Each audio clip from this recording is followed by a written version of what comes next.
Aminado si San Miguel Beermen head coach Leo Austria na mukhang hindi magiging madali ang kanilang plano na madepensa ng Corona sa paparating na All-Filipino Cup Conference ng 50th season ng PBA ngayong Oktubre. Para sa detalye at narrative report ni teammate Paulo Salamatin. Bukas ang diwa ni San Miguel Beermen head coach Leo Austria sa posibilidad na kailangan nilang dumaan sa butas ng karayom upang madepensahan ang kanilang Philippine Cup Conference title sa 50th season ng PBA ngayong Oktubre. Ayon sa batikang mentor, hindi lamang ang mga usual powerhouse teams tulad ng TNT Tropang 5G ang dapat nilang paghandaan, kundi pati na rin ang ilang mga teams na umaahon mula sa ibaba. And in this coming season, mag-i-start ulit ng All-Filipino. And then marami nagsasabi na pagka All-Filipino, ito-dominate namin. That was before, but today, we don't know yet because lahat ng team nag-level up na. And that's the hardest thing for San Miguel team. Lahat ng kanilang mga mata nasa amin, nasa summit kami. So, kailangan sungkitin nila ito. And then alam ko na this will be a difficult season for us because everybody's trying to beat us.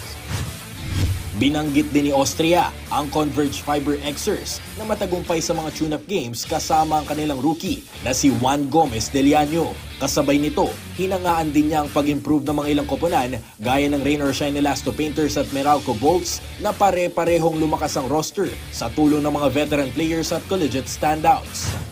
But in terms of talent, equally the same naman compared to the Token Tex, Ginebra, Magnolia, and then North, Converge, and then Meralco, and then Rain or Shine. Everybody's trying to beef up their team. And even Blackwater is makikita natin maganda inilalaro nila sa dahil the right pieces na kailangan nila, I think slowly nakukuha na nila. Gayunman, umaasa siya na tuluyan ang makakabalik sa kondisyon ang trio ni Junmar Fajardo, CJ Perez at Finals MVP Jericho Cruz upang mas lumakas pa ang tsansa ng kanilang koponan sa pag-abot ng back-to-back titles. Dahil makikita natin itong Converge talagang in the past few weeks, makikita natin yung development sa kanilang team, and then ganun din yung Rain or Shine, and they're having a lot of tune-up game, and then Meralco is playing well in the tune-up game, and Token Tex is acquiring a lot of veterans player.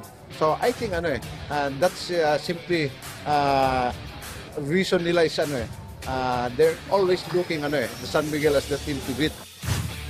Samantala, kakatapos lang ni Fajardo na magpagaling mula sa injury na kasalukuyang sumasama na ngayon sa mga ensayo ng koponan nitong mga nakalipas sa 3 training sessions. Dagdag pa ni Austria na target din ni Perez na makahabol sa unang komperensya ng Golden Season ng Liga sa kabila ng hindi pa pagdalo sa mga ensayo na nagre-recover pa rin sa kanyang injury kasama si Jericho Cruz. Mahalaga ang ginampanan ng 3 sa huling championship run ng San Miguel bago sila sumabak sa national duty para sa Gilas, Pilipinas at Guam kamakailan.